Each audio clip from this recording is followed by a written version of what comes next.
Hello, Professor. Um, I really liked this unit. It was really interesting. But I'm getting a little bit confused in my notes, so excuse me if I have a little bit of spaces. But also, I think I heard a meow in your last video, and you talked about dogs. So I would love to see pictures of your cat and your dogs. And then one more side note before I really get into it. I've loved your replies, and I love recording these replies because it just feels like we're pen pals holding one really stretched out, really deep conversation. And I love it so much. Okay, into Aristotle's work concerning metaphysics and epistemology. Now, Aristotle says that metaphysics is where the philosophy begins. He believes that first philosophy, the first understanding of metaphysics, is its own science, and it's the foundation of all studies. Where things begin is how we know things to be. Um, First philosophy and what his metaphysics is what is. He focuses on the matter. He focuses on what we can feel, what we can touch, what we can experience through our senses. Um, and he focuses on how it occurs and how it's experienced. And what we focus on is um, we focus on the what is. We focus on the matter before we focus on the attributes and the differences. Because in order to know what is different, we have to know what is. We have to be able to feel it, see it, taste it, touch it, smell it, according to Aristotle. Now, to be, the what is the matter that is outside of you. I believe that this is materialism. The things that exist outside of you, and they still exist without observation. And then the qualities are the descriptions of that. They're the differences, they're the changes, they're the modes of being, the attributes. And he says that they're accidents, which I think is pretty funny. But in his work regarding the metaphysics of what the world is, Plato talks about he's more idealism, where it's in your brain, and there's the forms that are in your brain, and you experience the world how your brain does. And Aristotle focuses on the world is the world, and you're just experiencing the world as it is, as the matter is, as the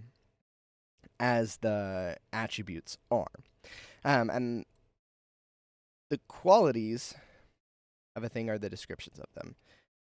I said that already, sorry. But their qualities, they fluctuate. Their attributes, they fluctuate. And so you might be able to look at a ball and say, oh, that's a red ball. Well, then the quality might be you spray paint it green, and now you have your green ball. Or the tree grows, and it starts really small, and then it grows really big. That's the one that you used in your example. Or like people. People change all the time. Somebody breaks an arm, and that changes the person, that changes their quality, but they still are that person. They still have that matter. Um, the substance, and the substances are fixed and permanent. They do not change, while the attributes may.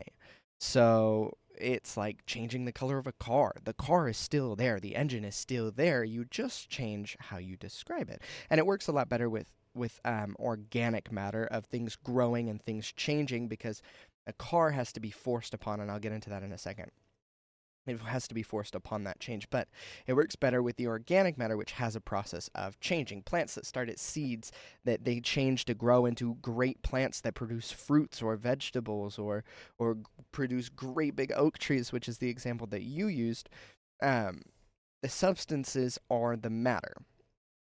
And when we get into that a little bit more with the potentiality and the actuality, but um, and the substance is what Aristotle is looking for. The matter is what he's looking for. He's not looking for the attributes. He's not looking for the descriptions of them. He's looking for the substance. What is, um, and what we know, and how we figure that out goes more into his epistemology, which is where we're headed into. Now, there are two types of wisdom. There's philosophical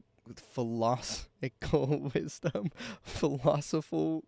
I don't know how to say that. It's the first type of wisdom, and it's the discovery of the thing. It's the seeking the truth. And that first intellect that goes with it is the principles behind it, is the what is. What do we feel? What do we touch? And the why. Why does it get that way? And then the second wisdom is what we aim to do with that, like what we aim to do, how we find that truth. And the intellect that goes with that, it provides a daily guide of how. And so we go to find something with the first wisdom of finding, well, this is a tree. And then that intellect is, well, why is it a tree? Oh, because it's hard, because it's made of wood. And then we talk more about in our second wisdom is how we find it. How do we find that? What are the experiments that we can run to really check and make sure that it's a tree? And then it provides a guide for how we approach our other things. And the matter is the substance behind it, while the form, which we'll talk about a little bit later, is the arrangement of that thing, the end. And this goes into like his epistemology, where it's his understanding. I believe that's right. Hold on, let me double check my make sure that I know. Yeah, it's how we understand. And the wisdom is the first part of that understand. The first wisdom is his metaphysics of what is, and the second wisdom is how we find it, how we understand. That's the epistemology. And we understand that in what the matter is and what we want it to be, which is the potentiality, which is the matter, what it can be, the start of what it can be, and the actuality, which is the end form.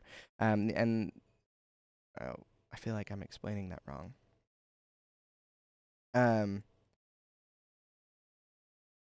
But anyway, so his epistemology is the finding of it. It's the how it is, which is through the senses, where the metaphysics is the matter. I think that that's right. I think that I'm on track here. I could be so wrong. This one is so interesting, but it definitely threw me for a little bit of a loop. Yeah, the metaphysics is the substance, while the wisdom, the practical wisdom, is how we find that truth. It's the epistemology, the how we discover it through our senses. Let me look at my notes again. Hold on. Yes. So the potentiality is what that can be. It's the actual matter. It's what the matter is. And our actuality goes into what it can be. So our epistemology part of it, which is discovering the world, finding out the world, goes through lots of different trials to basically say, well, this is the matter. Well, how do we know that it's the matter? And we know from other things. We know from, well, the tree is grown, and we know that it came from this through observation of growing trees. And that's the actuality is the tree, and the potential is just like a seed. And our epistemology is coming to know those things through our senses.